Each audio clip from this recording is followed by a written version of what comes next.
Hello everyone, আজকে আমি আপনাদের Cambridge 18 reading passage 1 urban farming এই প্যাসেজটা এক্সপ্লেনেশন করাবো। কিভাবে প্যাসেজটা আমি নর্মালি পড়ি। প্যাসেজ পড়ার কিন্তু আলাদা একটা স্টাইল থাকে। শুধুমাত্র যে প্যাসেজ রিডিং পড়ে গেলেন তা কিন্তু হবে না, এটার ভিতরে অনেক কিছু আছে খেয়াল করার মতো। ওকে, তারপরে আহ, এই প্যাসেজের ট্রু ফলস নট গিভেনটা আমি করাবো, প্লাস এটার এক্সপ্লেনেশন। এন্ড লাস্টে আমার পার্সোনাল টিপস এন্ড ট্রিক্স থাকবে আপনারা কিভাবে প্যাসেজ সলভ করতে পারেন সেটার উপরে। ওকে, তো আমরা শুরু করি। Reading passage 1 urban farming. এখানে দেখেন ইনস্ট্রাকশনটা কি, you should spend about 20 minutes on question 1 to 30 which are based on reading passage 1 below। আপনাদের এখানে যদিও বা 20 মিনিটস টাইম দেওয়া থাকে, প্যাসেজ 1 নরমালি হচ্ছে 15 মিনিটে সলভ করতে হয়। হ্যাঁ, আর 15 মিনিটে 10 মিনিটে সলভ করা পসিবল যদি আপনার ভালো রিডিং স্পিড থাকে। রিডিং স্পিড আনার জন্য আপনাদের তো অনেক বেশি রিডিং করতে হবে, আর টেকনিক্যালি রিডিং করতে হবে। জিনিসটা দেখেন, আমাদের প্যাসেজটা হচ্ছে আরবান ফার্মিং। আমরা শুরু করি। In Paris. ইন প্যারিস, এখানে প্রথমে একটা প্রিপোজিশন আসছে ইন প্যারিস। আপনি যদি এটাকে ভাঙেন, প্যারিস এ, ইন প্যারিস, তারপর এখানে কমা দিয়ে urban farmers are trying a soil free approach. আপনি ভেঙে ভেঙে পড়বেন। কিভাবে ভাঙবেন দেখেন, আপনি সাবজেক্ট ভার্ব এগুলোকে ভেঙে ভেঙে যদি পড়েন, আপনি কিন্তু নিজে থেকে মিনিং করতে পারবেন। আমি যেটা নর্মালি আমার স্টুডেন্টদেরকে দেখাই মিনিং করার জন্য, এই যে এভাবে। আমি অত বেশি গ্রামার ফোকাস না, বাট ভেঙে ভেঙে পড়াটা ভালো। আরবান ফার্মার্স, আপনি এতটুকু সাবজেক্ট হিসেবে নেন। Urban farmers are trying, urban ফার্মাররা ট্রাই করছে। কি ট্রাই করতেছে? প্রশ্ন করবেন। আর সয়েল ফ্রি অ্যাপ্রোচ, প্রতিটা লাইনে যদি প্রশ্ন করেন তাহলে দেখবেন যে আপনি কোনো ধরনের ভোকাবুলারি বই টই দেখা ছাড়াই আপনি আরামে মিনিং করে ফেলতে পারবেন। দেখেন, তাহলে urban farmers are trying a soil free approach. এখন কিসের কিসের soil free approach? To agriculture. তার মানে ওভারঅল যদি আমি মিনিংটা করি তাহলে হবে কি, আরবান ফার্মাররা একটা সয়েল ফ্রি অ্যাপ্রোচ ট্রাই করছে এগ্রিকালচারে। আরবান ফার্মাররা এগ্রিকালচারে একটা সয়েল ফ্রি অ্যাপ্রোচ ট্রাই করছে, তাই না? ওভারঅল মিনিং এটা আসে না? মূলত ছোট ছোট করে বা ভেঙে পড়ার মাধ্যমে আমরা খুব সহজে একটা প্যাসেজের মিনিং করতে পারি। দ্যাট, এখন এই যে পুরোটা না, এই পুরোটা লাইনকে এখন বলবে that uses less space and fewer resources, যা অল্প পরিমাণ জায়গা নেয় এবং অল্প রিসোর্স ব্যয় করে। রিসোর্স ব্যয় করবে অল্প আর জায়গাও নেবে অল্প। তার মানে আরবান ফার্মাররা একটা সয়েল ফ্রি অ্যাপ্রোচ ট্রাই করতেছে এগ্রিকালচারে, কৃষিতে তারা একটা মাটি ছাড়া অ্যাপ্রোচ ট্রাই করতেছে, যেটা অল্প পরিমাণ জায়গাও নেবে, অল্প পরিমাণ রিসোর্সও ব্যয় করবে। এই ওভারঅল মিনিং আছে এটা। তো আপনি দেখতে পাচ্ছেন যে ভেঙে ভেঙে মিনিং করলে আমরা কিভাবে মিনিংটা করতে পারি। প্রথমে ভেঙে ভেঙে মিনিং করে নেবেন, দেন উল্টা করে পড়ে ফেলবেন, দেখবেন যে আপনার মিনিং চলে আসছে। দেন প্রশ্নটা হচ্ছে, কুড ইট হেল্প সিটিজ, এটা কি শহরকে সাহায্য করতে পারে face the threats to our food supply. এখানে যে প্রশ্নটা সেটা হচ্ছে, এই ইট দিয়ে, এখানে যে ইট লেখা না, এই যে ইট, এটা কাকে সম্বোধন করা হচ্ছে এটা চিন্তা করেন। উপরে যে বলা হলো urban farmer are trying a soil free approach to agriculture that uses less space and fewer resources, মানে আরবান ফার্মাররা একটা অ্যাপ্রোচ ট্রাই করতেছে বা একটা মেথড ট্রাই করতেছে যেটাতে মাটি থাকবে না, বাট জায়গা কম রাখবে আর রিসোর্স কম লাগবে। এই জিনিসটাই হচ্ছে ইট দিয়ে এখানে বোঝানো হচ্ছে। কুড ইট হেল্প, মানে এই যে তারা জিনিসটা করতে চাচ্ছে, যে অ্যাপ্রোচটা করতে চাচ্ছে, এই অ্যাপ্রোচটা কি হেল্প করতে পারবে সিটিকে হেল্প করতে পারবে কি জন্য? Face the threat to our food supply. আপনারা জানেন যে শহরে কিন্তু খাদ্য সাপ্লাইয়ের জন্য গ্রাম থেকে এই খাবারগুলো আসে, আমরা কিন্তু শহরে আবাদ করতে পারি না। তো এই যে এগুলো আসে, আমাদের একটা খাদ্যের কিন্তু সাপ্লাইয়ের কিন্তু অসুবিধা রয়েছে। আমরা কি খাচ্ছি আমরা জানি না, হয়তো বা অনেক বেশি কীটনাশক ব্যবহার করা হচ্ছে, অনেক কিছু ব্যবহার করা হচ্ছে। তো আমরা যদি ছাদে বাগান করি, ওভারঅল মিনিংটা হচ্ছে আমরা যদি ছাদে বাগান করি বা ছাদে চাষ করি, তাহলে সেটা কি আমাদের যে খাদ্য সাপ্লাইয়ের যে সমস্যাটা আছে, ফুড সাপ্লাইয়ের যে ইস্যুটা আছে, ওটা সলভ করতে পারবে কিনা। এটা মূলত এই পুরোটার মিনিং। তো এখানে প্রশ্ন করা হয়েছে। এখন দেখেন, এটা কিন্তু শুরুর লাইন, এই পুরোটুকু হচ্ছে শুরুর লাইন। হ্যাঁ, এইটার উপরে কিন্তু পরে যে লাইনগুলো আসবে এই জিনিসটাকে ব্যাখ্যা করার জন্য কিন্তু আসতে থাকবে। প্রতিটা লাইন ব্যাখ্যা হবে এরপর, দেখেন কিভাবে। এখন, on top of a striking new exhibition hall in southern Paris, the world's largest urban rooftop farm has started to bear fruit। এটা হচ্ছে এখানে শুরুতে এই যে একটা এক্সিবিশন হল, on top of A striking exhibition হল, একটা বড় সুন্দর এক্সিবিশন হলের উপরে, কোথায়? সাউদার্ন প্যারিসে। দেখেন, আপনি যদি প্রিপোজিশনকে প্রশ্ন করেন আপনি কিন্তু অ্যান্সার পাবেন। অন টপ অফ এ, কিসের উপরে? স্ট্রাইকিং এ এক্সিবিশন হল। হ্যাঁ, in southern Paris the world's largest urban rooftop farm has started to bear fruit. পৃথিবীর সবচেয়ে বড় আরবান রুফটপ যে ফার্ম আছে বা ছাদ বাগান সেটা কি ফল দেওয়া শুরু করেছে বা ফল জন্মানো শুরু করেছে। Strawberries that are small. Okay, দেখেন এখন আসে স্ট্রবেরিজ দ্যাট আর স্মল। শুরুতে যে ফ্রুটটা আসলো সেটা হচ্ছে কি strawberry. Strawberries that are small, intensely flavored and respectively red sprout abundantly from a large plastic tubes. ওকে, আপনারা একটা জিনিস এখানে খেয়াল করেন, দেখেন নর্মালি রিলেটিভ গুলো থাকে আমাদের সেন্টেন্সকে বড় করার জন্য। আপনি যদি এখানে দেখেন স্ট্রবেরিজ, এমনি স্ট্রবেরিজ লেখা হয়েছে, ফ্রুটের ভিতরে স্ট্রবেরি, তারপর দেখেন দ্যাট আর স্মল, এখানে স্ট্রবেরি সম্পর্কে একটা এক্সট্রা তথ্য দেওয়া হলো যে স্ট্রবেরি যেগুলো ছোট। তারপরে এই যে কমা আসলো না, আপনারা দেখেন না প্রচুর পরিমাণে কমা থাকে। কমাগুলো মূলত এক্সট্রা ইনফরমেশন বা এক্সট্রা তথ্য দেওয়ার জন্য ব্যবহার করা হয়ে থাকে। Strawberries that are small, intensely flavour, মানে আমি এখানে স্ট্রবেরি ছোট সেটা জানতাম, এখন জানি যে স্ট্রবেরি গুলোতে ফ্লেভার অনেক বেশি থাকে, অনেক ফ্লেভারফুল। অ্যান্ড রেসপ্লেন্ডেন্টলি রেড, অনেক সুন্দর লাল হয়। Sprout abundantly from large plastic tubes. আচ্ছা, তো মানে এখানে কিন্তু পুরোটাই এক্সট্রা ইনফরমেশন ছিল। ইন্টেন্সলি ফ্লেভার, একটা স্ট্রবেরি, ছোট স্ট্রবেরি যার ফ্লেভার অনেক ভালো, তারপর হচ্ছে যেটার রং অনেক লাল, সেটা কি প্লাস্টিক টিউবে থাকে। হ্যাঁ, peer inside and you see tubes are completely hollow. The roots of dozens of strawberry plant dancing down inside them. From identical vertical tubes nearby brush row upon row of lettuces. দেখেন এরপরে যে next যে সবজিটা আসলো সেটা হচ্ছে কি lettuce.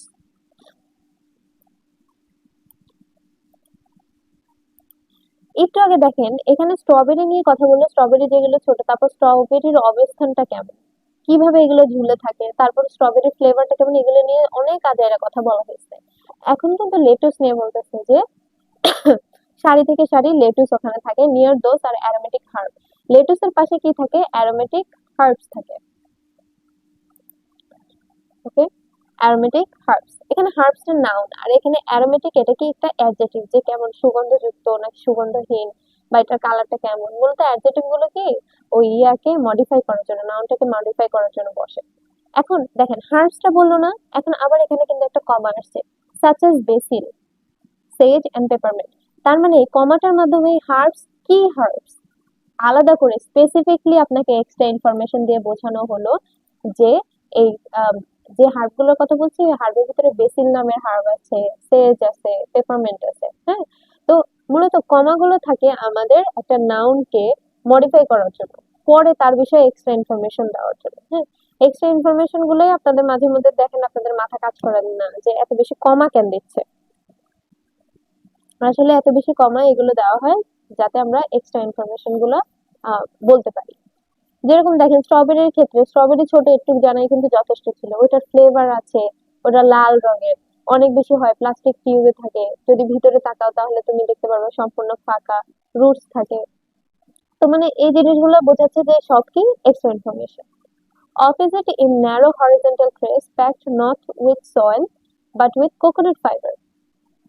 ওকে, grow cherry tomatoes. Coconut ফাইবারে কি হয়? চেরি টমেটোস গ্রো করে। এখানে আরেকটা আমরা হচ্ছে সবজি পেলাম, সেটা হচ্ছে cherry tomatoes. Shiny aubergines and brightly coloured chards. এখানে কি কি গ্রো করে? Cherry tomatoes, aubergines and brightly coloured chards, তাই না? যা যা গ্রো করে সেগুলো এখানে লেখা। আগে সবগুলো কিন্তু অ্যাডজেক্টিভ। এখানে যদি দেখেন চেরি টমেটোস, টমেটোস এটা কি ধরনের টমেটো? Cherry tomatoes. অবার্জিনস কেমন অবার্জিন? Shiny aubergines. কার্ডস কেমন chard? Brightly coloured chards. Okay, so আপনারা দেখতেই পাচ্ছেন যে প্রতিটা জিনিস কিন্তু অনেক এক্সট্রা ইনফরমেশন দেয়। এক্সট্রা ইনফরমেশন গুলো যখন আপনি ক্যাচ করতে পারবেন তখন আপনি মূল জায়গাটায় যাইতে পারবেন। পড়ার সময় অবশ্যই এক্সট্রা ইনফরমেশন কোনগুলো ওগুলো দেখে দেখে পড়বেন। আচ্ছা, এখন দেখেন প্যাসকেল হার্ডি, এটা একটা নাম তাই না? Pascal Hardy an engineer and sustainable development consultant. আপনি দেখেন এই যে প্যাসকেল হার্ডি, ও ইঞ্জিনিয়ার, সাস্টেনেবল ডেভেলপমেন্ট কনসালটেন্ট, এই জিনিসটা কি আমার জানার দরকার আছে? আমার কি কোনো কোয়েশ্চেন এটা আসবে? এটা কিন্তু প্যাসকেল হার্ডি সম্পর্কে একটা এক্সট্রা ইনফরমেশন যে প্যাসকেল হার্ডি কি করে। প্যাসকেল হার্ডি একজন ইঞ্জিনিয়ার এবং সাস্টেনেবল ডেভেলপমেন্ট কনসালটেন্ট। ওকে, তাহলে আপনি যদি দেখেন এই যে প্যাসকেল হার্ডি, এটা হচ্ছে আমাদের সাবজেক্ট। তারপরে এই দুইটা কমার মাঝখানে একটা এক্সট্রা ইনফরমেশন যে প্যাসকেল হার্ডি কি করে। তারপরে এখানে আসলে বিগেন, তার মানে প্যাসকেল হার্ডি এটা সাবজেক্ট আর এটা ভার্ব। নর্মালি সাবজেক্টের পরে ভার্ব থাকে, এখানে সাবজেক্টের পরে এক্সট্রা কমার, দুই কমার মাঝখানে এক্সট্রা ইনফরমেশন দিয়ে পরে ভার্বটা আসছে। Pascal Hardy began experimenting with vertical farming and alpine growing towers. Okay, Pascal Hardy experiment করা শুরু করেছিল কিসে? ভার্টিক্যাল ফার্মিং এবং অ্যালপাইন গ্রোয়িং টাওয়ার্স এর মাধ্যমে। As the soil-free plastic tubes are known on his Paris apartment block to 5 years ago. আচ্ছা, এখানে দুইটা হাইফেনের মাঝখানে কিন্তু এক্সট্রা ইনফরমেশন দেওয়া হয়েছে। আপনারা, আমি আশা করছি যে আমি আপনাদেরকে বোঝাতে পারছি যে এক্সট্রা ইনফরমেশন গুলো কত বেশি ম্যাটার করে। The urban rooftop space above the exhibition hall is somewhat bigger. Urban rooftop space above the exhibition hall somewhat bigger মানে অনেক বেশি বড়। এখন এই দেখেন, এখানে কিন্তু বিগার বলা হলো না, এখন এটা কতটুকু বড় সেটা আমাদেরকে বলবে। হ্যাঁ, এই দেখেন 14,000 square meters and almost exactly the size of a couple of football pitches. মানে এটা এত বেশি বড় যে 14,000 স্কোয়ার মিটার, আর এটা ফুটবল পিচের মতো বড়, ফুটবল মাঠের মতো অনেক বেশি বড়। তাহলে কতটা বড় আপনি চিন্তা করতে পারছেন। তাহলে আপনি দেখেন, যা ওরা বলতেছে প্রতিটা জিনিসকে ওরা কিন্তু এক্সপ্লেইন করতেছে যে এটা কতটুকু। এই জিনিসগুলো যখন আপনি ধরতে পারবেন তখন আপনি ইজিলি আপনি যে ইনফরমেশনটা খুঁজছেন প্যাসেজে ওইটা যাইতে পারবেন। পরে, already the team of young urban farmers who tended have picked in one day 3,000 lettuces and 150 punnets of strawberries. এখন দেখেন, আমাদেরকে আরবান ফার্মিং যে হচ্ছে সেটা নিয়ে বলা হলো, তারপরে এখন বলতেছে already the team of young urban farmer, যারা উরবান ফার্মিং, যারা ইয়াং যে উরবান ফার্মার গুলো আছে তারা পিক করেছে একদিনে কি 3,000 lettuce, 150 Punnett of strawberries and এতগুলো স্ট্রবেরিজ তারা পিক করেছে। হ্যাঁ, আপনি একটা জিনিস, আমি যদি এই সেন্টেন্সটাকে একটু আলাদা করে নিয়ে আপনাকে একটু ভেঙে বোঝাতে চাই যে এখানে আমাদের মধ্যে স্ট্রাকচারটা কতটা কঠিন, যে কারণে আমাদের প্যাসেজের মিনিংটা করতে কষ্ট হয়, বাট আশা করছি যে আপনাদের এটা দেখানোর পরে আপনারা বুঝতে পারবেন। ওকে, দেখেন, already the team of young urban farmers who tended to have picked in one day 3,000 lettuces and 150 punnet of strawberries. হয়তো এখন আপনার কাছে মিনিং করাটা একটু টাফ লাগতেছে না, বাট এই দেখেন, আমি যদি এই ইন ওয়ান ডে, দুইটা কমার মাঝখানে ইন ওয়ান ডেটাকে আমি যদি আমি সামনে নিয়ে আসি, আপনি যদি দেখেন, আমি এটাকে সামনে নিয়ে আসলাম ইন ওয়ান ডে।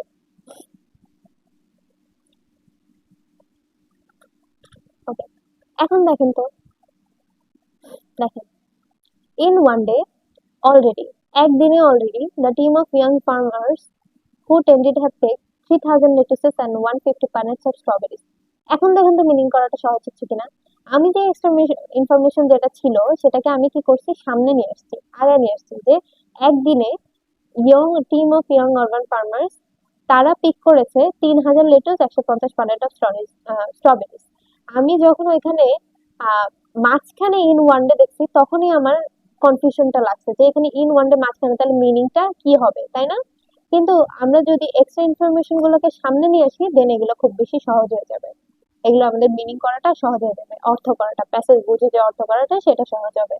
তার মানে আমরা এখানে যখন পড়বো, পড়ার সময় আমরা কিভাবে পড়বো, এভাবে পড়বো যে আমি এখানে যেহেতু ইন ওয়ান ডে দেখছি, আমি ইন ওয়ান ডেটাকে সামনে নিয়ে আসবো। পরে, in one day the team of young urban farmers who tended have picked 3,000 lettuces and 150 punnets of strawberries.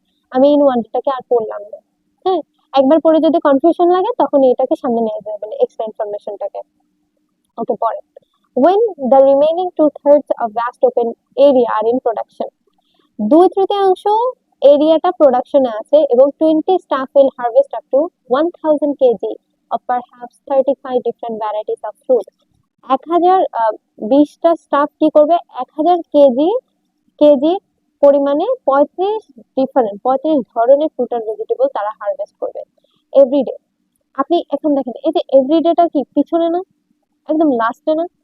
হ্যাঁ, আপনি এভরিডেটাকে সামনে যদি নিয়ে যান, everyday 20 staff will harvest up to 1000 KG perhaps 35 different variety of fruit and vegetables.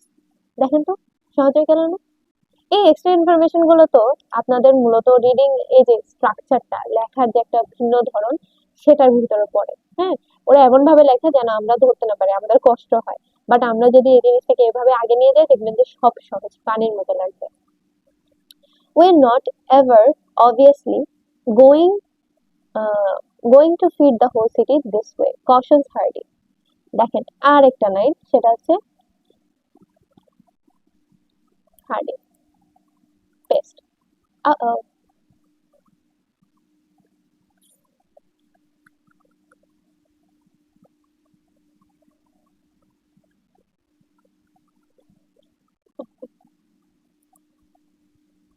দেখেন we are not ever obviously, এটাকে আমি copy করি, এটাকে কপি করে আবার আমি আলাদা করে নিয়ে আপনাদেরকে এই লাইনটাও একটু আলাদা করে বুঝাই। হ্যাঁ, পেস্ট করি। হুম, দেখেন এই যে এটা, দেখেন we are not ever, এখানে উপরে যে আপনাদের যে মার্কগুলো থাকে, এটা দিয়ে বোঝাইতে হচ্ছে আপনার কেউ একটা কথা বলতেছে, তাই না? হ্যাঁ, ইনভার্টেড কমাতে কেউ একজন কথা বলতেছে, তাহলে বলছে we are not ever obviously, দেখেন দুই কমার মাঝখানে obviously going to feed the whole city this way, cautions Hardy। আচ্ছা, দেখেন এখন আমরা সেম ভাবে আমরা যদি অবভিয়াসলিটাকে আগে নিয়ে যাই,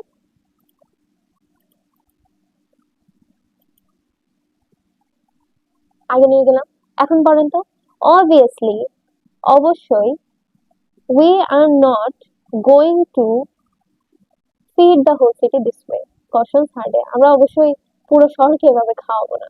হার্ডি এই কথাটা বলছে। দেখেন এখন একটু সহজ লাগতেছে। যখনই এক্সট্রা ইনফরমেশনটাকে আপনি হচ্ছে স্পষ্টত ভাবে আমরা কি করব, এই পুরো শহরকে এভাবে খাওয়াবো না, আরবান ফার্মিং এর মাধ্যমে খাওয়াবো না, এটা হার্ডি বলছে। তো আপনি যখনই এটাকে সামনে নিয়ে গেলেন, তখনই এটা কিন্তু একটা সহজ হয়ে গেল আপনাদের জন্য। হ্যাঁ, মানে মিনিং করাটা সহজ হয়ে গেল। আচ্ছা, ওকে, পরে আমরা ছিলাম এই যে অবভিয়াসলিতে। হ্যাঁ, অবভিয়াসলিতে, ওকে। দেখেন ইন দা, এখন দেখেন কশনস হার্ডি, এখানে আবারও ইনভার্টেড কমা, তার মানে এই পুরো কথাটা হার্ডি বলতেছে। হ্যাঁ, এখানে আর কেউ তো নাই, তো হার্ডির স্টেটমেন্ট এটা। In the urban environment you are working with very significant practical constraints. আপনারা কনস্ট্রেন্ট মানে জানেন, কনস্ট্রেন্ট মানে হচ্ছে বাধা। কনস্ট্রেন্ট মানে কি? বাধা। ক্লিয়ারলি, আবারও দুই কমার মাঝখানে clearly on what you can do or what, তার মানে আপনারা যখন হচ্ছে আরবান এনভায়রনমেন্টে কাজ করতেছেন বা শহুরে পরিবেশে কাজ করতেছেন, তখন আপনার কিন্তু প্র্যাকটিক্যাল কিছু বাধা রয়েছে, কোথায় আপনি কি করতে পারবেন আর কিভাবে করতে পারবেন, এটার উপরে কিন্তু আমাদের একটা বাধা কাজ করে। But if an enough unused space can be developed like this, আমরা যেভাবে আহ, জায়গাগুলোকে অ্যালোকেট করতেছি বা জমাচ্ছি like this, there's no reason why you should not eventually target maybe between 5% and 10% of the consumption। মানে এখানে হার্ডি বললো যে প্রথমে সে বলছে আমরা এভাবে পুরো শহরকে খাওয়াইতে পারবো না আরবান ফার্মিং এর মাধ্যমে, শহুরে যে ফার্মিং এটার মাধ্যমে, বাট আমরা যদি যথেষ্ট পরিমাণে জায়গা অ্যালোকেট করতে পারি, ধরেন যে আপনারা প্রচুর পরিমাণে ছাদ অ্যালোকেট করলেন যেখানে আপনি আরবান ফার্মিং করবেন, তাহলে সেটার মাধ্যমে কি আপনি 5% টু 10% কনজাম্পশনকে টার্গেট করতেই পারেন। 100% মানুষকে আপনি খাওয়াতে না পারেন, 5 থেকে 10% মানুষকে আপনি কি খাওয়াতে পারবেন, এটাই বোঝাচ্ছে হার্ডি এখানে। ওকে, পরে পারহ্যাপস মোস্ট সিগনিফিক্যান্টলি হাউএভার, এই যে হাউএভার মানে কি? বাট, হাউএভার বাটার সিনোনিম, দুই কমার মাঝখানে হাউএভারটা কি শব্দ শুরুতেও বসতে পারে, মাঝখানে বসতে পারে, লাস্টেও বসতে পারে। ঠিক আছে, হাউএভারটাকে আমরা সবসময় সামনে নিয়ে আসবো। দেখেন however perhaps more significantly, howeverটাকে বাদ দিয়ে পড়বেন।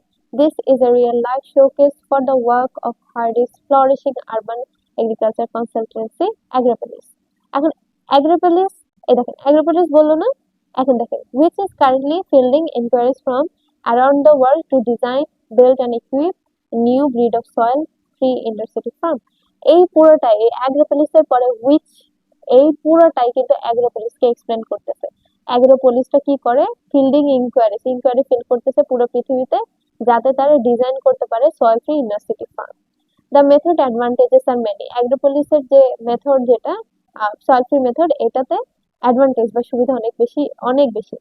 he says মানে সে বলে, first I don't much like the fact that most of the fruit and vegetables we eat have been treated with something like 17 different pesticides. মানে হার্ডির এই বিষয়টা পছন্দ না যে আমরা যে খাবারটা খাই ওটাকে 17 ধরনের পেস্টিসাইড দিয়ে তারপর হচ্ছে গিয়ে আবাদ করা হয়েছে, or that the intensive farming technique that produces them are such a huge generator of greenhouse gas. মানে হার্ডির এই বিষয়টা পছন্দ না, or that মানে হচ্ছে এই বিষয়টাও তার পছন্দ না যে ইন্টেন্সিভ যে টেকনিকটা আছে ওইটাতে প্রচুর পরিমাণে গ্রিন হাউস গ্যাস হয়।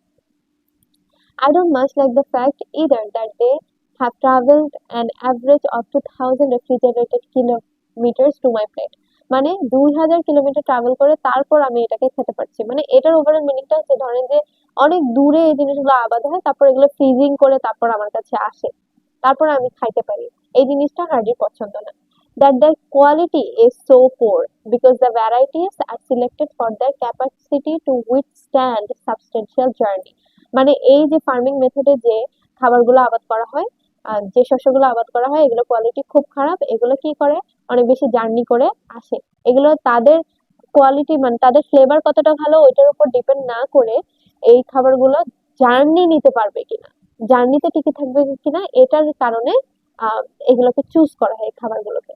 or that 80% of the price I pay goes to the wholesaler and transport companies. মানে আমি একটা খাবার যখন কিনলাম, ধরেন আপনি টমেটো কিনলেন 100 টাকা দিয়ে, ওইটার 80% কার কাছে যায়? 80% টাকা হোলসেলার মানে যারা পাইকারি কিনে তাদের কাছে যায়, আর যারা ট্রান্সপোর্ট কোম্পানি যারা এই খাবারগুলোকে নিয়ে আসে, নট দ্য প্রোডিউসার মানে কৃষক যে আবাদ করতেছে সে কিন্তু টাকাটা পাচ্ছে না। Produce grown using this soil free method on the other hand, soil free method দেখেন এখন আমরা আসি, আমরা এই যে এতটুকু পড়লাম না উপরে যে লাইন, এই পুরোটাই ছিল কিন্তু সয়েলে বা মাটিতে যে আবাদ করা হয় সেটা নিয়ে। হ্যাঁ, এখন আমরা আসছি সয়েল ফ্রি মেথড মানে হার্ডে যে মেথডটাকে সমর্থন করে সেই মেথডটাতে। এখন আমি যদি অন দা আদার হ্যান্ডটাকে সামনে নিয়ে এসে তার মানে আমি বুঝতে পারবো যে এখন আমি বিপরীত কিছু নিয়ে কথা বলতেছি। On the other hand but however এগুলো আসা মানে বিপরীত কিছু নিয়ে কথা বলা। হয়তো আমি শুরুতে ভালো কিছু বলছি পরে আমি খারাপ কিছু নিয়ে বলবো, অথবা আমি শুরুতে খারাপ কিছু বলছি পরে আমি ভালো কিছু নিয়ে বলবো। দেখেন, produce grown using soil free method on the other hand which relies solely on a small quantity of water enriched with organic nutrients। মানে আমি on the other hand কে আবার সামনে নিয়ে আসি। on the other hand produce grown using soil free method, যে produce গুলো soil free মেথডে বানানো হয় সেগুলো অল্প পরিমাণে পানির উপর নির্ভর করে, ইনরিচড উইথ অর্গানিক নিউট্রিয়েন্ট, এগুলোতে অর্গানিক নিউট্রিয়েন্টস বা পুষ্টি উপাদান থাকে। Pumped around a close circuit of pipes tower and trays is produced up here and sold locally. মানে আপনি যে অ্যারোপনিক ফার্মিং এ যেগুলো আপনি আবাদ করেন সেগুলোতে আপনি ছাদে করতেছেন। হ্যাঁ, ছাদে আপনি একটা ফল আবাদ করলেন সেটাকে আপনি বিক্রি করলেন আপনার বাসার নিচে, তাহলে সেটা থেকে কি ফরমালিন থাকলো বা কোনো বাজে কোনো উপাদান থাকলো বা সেটার মাধ্যমে কি গ্রিন হাউস গ্যাসের কোনো ক্ষতি হচ্ছে? না, হচ্ছে না। ওকে, ইট barely travels at all, এটা একদমই ট্রাভেল করে না। Hardy says you can select crops varieties for their flavor। এখন আসতেছে যে আপনি ক্রপ গুলোকে সিলেক্ট করতে পারবেন তার ফ্লেভারের মাধ্যমে, not their resistant to transport and storage chain, and you can pick them when they are really there at their best। আপনি তখন এগুলোকে চুজ করতে পারবেন যখন এটা তাদের বেস্ট পর্যায়ে আছে। মানে ধরেন যে একটা টমেটো, এটা আমরা নরমালি যেগুলো হচ্ছে ইন্টেন্সিভ ফার্মিং এ খাই, মানে যেগুলো হচ্ছে গ্রো করে কৃষকরা, দেখবেন যে কাঁচা টমেটোটাকে কিন্তু পরে তুলে নেয়, পরে যাতে পাকতে পাকতে লাল হয়ে যায় তখন আমরা এটা পাই। বাট যখন আমরা ছাদে একটা জিনিস চাষ করব ওই জিনিসটা কিন্তু যখন একমাত্র গাছ পাকা হয়ে গেছে তখনই আমরা খাচ্ছি, তো এটার ফ্লেভারটা কিন্তু নষ্ট হচ্ছে না, right? Okay, no soil is exhausted, কোনো মাটি নষ্ট হয় না, and the water that gently showers the plants roots every 12 minutes is recycled। মানে এখানে যে পানিটা ব্যবহার করে সেটাও কি রিসাইকেল করা হয়। So the method uses 90% less water than a classic intensive farmer for the same yield। মানে দেখেন এই মেথডটা কি, ক্লাসিক ইন্টেন্সিভ যে ফার্মিং মেথডটা আছে কৃষকরা যেটা আবাদ করে ওটা থেকে বেশি 90% কম পানি ব্যবহার করে। হ্যাঁ, এখন আমি আপনাদের একটা জিনিস বলতে চাই, সেটা হচ্ছে দেখেন আমরা যে আগের প্যারাগ্রাফ যেটা পড়লাম না, এই যে এতটুকু, এই যে এখান থেকে এতটুকু এটা একটা প্যারা, আর নিচে এই যে এটা একটা প্যারা। আপনি যদি একটু সূক্ষ্মভাবে খেয়াল করেন তাহলে দেখবেন উপরে যে প্যারা যেটা, এই পুরো প্যারাটাতে কিন্তু আমাদের রাইটারের যে আরবানের মানে হচ্ছে কৃষকদের যে ফার্মিংটা কেন পছন্দ না সেটা নিয়ে উনি বললেন যে এটা অনেক বেশি জার্নি করে, আমরা প্রপার ফ্লেভারের খাবার পাই না। তারপর আবার উনি নিজের যে মেথডটা, ছাদে যে আবাদ করার ব্যাপারটা, উনি এটা বললেন যে কেন আমার এটা পছন্দ। হ্যাঁ, তো আপনি দেখেন উপরেরটার বিপরীত কিন্তু নিচেরটা, মাথায় রাখবেন উপরেরটা বিপরীত নিচেরটা। এই যে পড়ার মাধ্যমে, রিডিং পড়ার মাধ্যমে আপনি রিয়েলাইজ করলেন কোন প্যারায় কি বলা হচ্ছে, এটাও কিন্তু একটা বড় বিষয়। হুম, ওকে দেন এটা ছিল কোনটা ভালো কোনটা খারাপ এটা নিয়ে একটা কথাবার্তা কম্পারিজন। নেক্সট নিচের প্যারাতে, urban farming is not of course a new phenomenon. এখন এই যে আমি আপনাদের যে টেকনিকটা বললাম, অফকোর্সটাকে আগে নেন। Of course urban farming is not a new phenomenon. Inner city agriculture is booming from Shanghai to Detroit, Tokyo to Bangkok. মানে ইনার সিটি এগ্রিকালচার বা শহরে যে ফার্মিংটা অনেক ভালো পরিসরে হচ্ছে, সাংহাই থেকে ডেট্রয়েটে, টোকিও থেকে ব্যাংককে। Strawberries are being grown in this use shipping container. Strawberry disuse মানে যে শিপিং কন্টেনার গুলো ব্যবহার করা হয় না সেগুলোতে আবাদ করা হচ্ছে। মাশরুম আন্ডারগ্রাউন্ড, মাটির নিচে আন্ডারগ্রাউন্ড কার পার্কসে আবাদ করা হচ্ছে। Aeroponic farming he says is virtuous. The equipment weighs little, can be installed on almost any flat surface, and is cheap to buy, roughly 100 euro to 150 euro per square meters. It is cheap to run, to consuming tiny fraction of electricity used by some techniques. মানে উনি বললেন যে অ্যারোপনিক ফার্মিংটা কি virtuous. এই যে স্টেটমেন্টটা উনি দিলেন না, অ্যারোপনিক ফার্মিং ইজ ভার্চুয়াস, এখন এই জিনিসটা ভার্চুয়াস কিভাবে এটাই দেখেন উনি কিন্তু পরে বলবে। The equipment weighs little, aeroponic farming এ যে ইকুইপমেন্ট গুলো লাগে সেগুলোর ওজন খুব কম হয়। Can be install on any flat surface, যে কোনো জায়গায় ইনস্টল করতে পারবেন, অল্প দামে কিনতে পারবেন, 100 ইউরো থেকে 150 euro. It is chip to run, এটাকে আপনি রান করতে কষ্ট হবে না, ইলেকট্রিসিটি খুব কম লাগে। তো দেখেন এই ভার্চুয়াসটা বললো, এক্সপ্লেন করলো যে কেন ভার্চুয়াস। প্রতিটা স্টেটমেন্ট ওরা বলবে আর এক্সপ্লেন করবে। এগুলো একটু মাথায় রেখে যদি পড়েন আপনাদের রিডিং এ আমার মনে হয় না কোনো সমস্যা থাকবে। Produce grown this way typically sells at prices that were generally higher than those of classic intensive farmer. একজন ক্লাসিক ইন্টেন্সিভ ফার্মার মানে হচ্ছে প্রচুর পরিমাণে যেগুলো করা হয় ওগুলো থেকে আহ, কম দাম ব্যয়বহুল হয়। আর lower than soil based organic grower, soil based organic grower মাটিতে যারা চাষ করে তাদের থেকে দাম কম হয় প্রডিউস যেগুলো আমরা হচ্ছে অ্যারোপনিক ফার্মিং এ করি। There are limits to what farmers can grow this way, of course, and much of the produce is suited to the summer month. এখন আবার এই of course টাকে সামনে নিয়ে যান। Of course, there are limits to what farmer can grow this way, and much of the produce is suited to the summer month. এই produce গুলোকে সামারের জন্য ভালো। Root vegetables we cannot do, at least not yet. Root vegetable মানে কি? Root, root মানে যেগুলো শিকড় থাকে, যেগুলো শিকড় থাকে সেগুলো আমরা এখন করতে পারবো না। He says radishes are okay, but carrots, potatoes, what kind of things? The roots are simply too long. Fruits tree obviously not an option. মানে জিনিসটা হচ্ছে এখন হচ্ছে আরবান ফার্মিং এ কি কি বাধা আছে, যেগুলোর যে ফলগুলোর সবজিগুলোর শিকড় অনেক বড় হয়, এগুলো তো আর আপনি আরবান ফার্মিং করতে পারবেন না, আর অ্যারোপনিক ফার্মিং এ করতে পারবেন না, কারণ এগুলো তো মাটি অনেক বেশি লাগে, তাই না? আর যেগুলো গাছ থাকে ওগুলো আরো হবে না। And beans tend to take lot of space, not much in return. beans beans অনেক বেশি জায়গা নেয় কিন্তু এটা সেই পরিমাণে আপনার হচ্ছে ফিডব্যাক দেয় না, বা ধরেন আপনি বিনস লাগালেন আবাদের জন্য কিন্তু এটা লাভজনক হয় না। Nevertheless, urban farming of the kind of being practiced in Paris in one part of a bigger and fast changing picture that is bringing food production closer to so last line হচ্ছে closer to our lives. Okay, that was the line. So এই তো overall যে আমাদের urban farming এটার প্যাসেজটা। তো আমি আশা করছি যে আপনারা যদি এইভাবে প্যাসেজ এক্সপ্লেন করে ছোট ছোট জিনিসকে মাথায় রেখে পড়েন, আস্তে আস্তে আপনাদের অনেক নলেজ বাড়বে আসলে কোন জিনিসটা কোথায় হচ্ছে। মাঝে মধ্যে এমন দেখা যায় যে আমরা একটা প্যাসেজ পড়ি কিন্তু ওই জিনিসটা কই কি আছে ওইটা না আমরা বুঝতে পারি না, আমরা মানে বুঝি না যে এই কোন লাইন থেকে কোন লাইনে গেল। এভাবে যদি আপনারা একটু ভেঙে ভেঙে পড়েন আপনাদের হচ্ছে প্যাসেজের আন্ডারস্ট্যান্ডিংটা আস্তে আস্তে পারবে। এভাবে কয়েকটা বই শেষ করেন, ইনশাল্লাহ প্যাসেজ নিয়ে কোনো সমস্যা থাকবে না। তো এটুকুই থাকবে, কারণ I am not really confident about my explanation আমি আসলে আপনাদের পড়াতে পারলাম কিনা। বাট আপনাদের যদি এই ক্লাসটা ভালো লাগে তাহলে আমাকে বলবেন। এটার উপরে ডিপেন্ড করে আমি নেক্সট ক্লাসেস গুলো দিব আর কি, next group of not gonna solve কিভাবে সলভ করতে হয় and each and everything. And also check out my other videos. ওই গাইডলাইন্স এর আমি সব ভিডিও দিয়ে দিচ্ছি, and so that it can help you. Okay, thank you very much.